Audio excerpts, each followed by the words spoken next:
வணக்கம் வணக்கம் சார். வணக்கம் ஆம்பிரகான். அது கரூர் மாவட்டத்தில் முன்னாள் போக்குவரத்துறை அமைச்சர் எம்ஆர் விஜயபாஸ்கர் வந்து பார்த்தீங்கன்னா 100 கோடி சொத்து மதிப்பிலான ஒரு பிரகாஷ் என்பவருடைய சொத்தை வாங்கிட்டதாக மோசடி செய்யப்பட்ட வழக்கில் ஏற்கனவே சிபிசிஐடியால் தேடப்பட்ட வந்த நிலையில் மீண்டும் தலைமறைவாக உள்ள இதுவரை சிபிசிஐடியால் கைது செய்ய முடியவில்லை.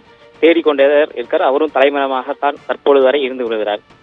மேலும் கரூர் வாங்கல் பகுதியில் உள்ள பிரகாஷ் என்பவர் 100 கோடி சொத்தின் மதிப்பை ஏமாற்றியதாக அவர் மீது தொடரப்பட்ட வழக்கில் மீண்டும் வாங்கல் காவல் நிலையத்தில் சுமார் ஒரு 6 வழக்குகள் பதியப்பட்டது. மோசடி வழக்கு கிட்டத்தட்ட ஒரு 6 சட்ட மோசடி வழக்கு பதிவு செய்யப்பட்டது. அதன் அடிப்படையில் நேற்று கரூர் மாவட்ட முதன்மை நீதிமன்றத்துக்கு விசாரணைக்காக வந்தது.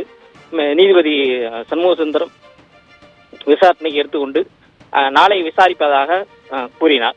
மீண்டும் இன்று விசாரணைக்கு வந்த நிலையில் மீண்டும் விசாரணை தள்ளி வைக்கப்பட்டது. நாளை நேரடி விவாதங்கள் நடைபெற்ற பின் ஜாமீன் கிடைக்குமா கிடைக்காதா என விஜயபாஸ்கர் கட்சியினர் அதிமுகவினர் உள்ளார்கள். ஆபகான்.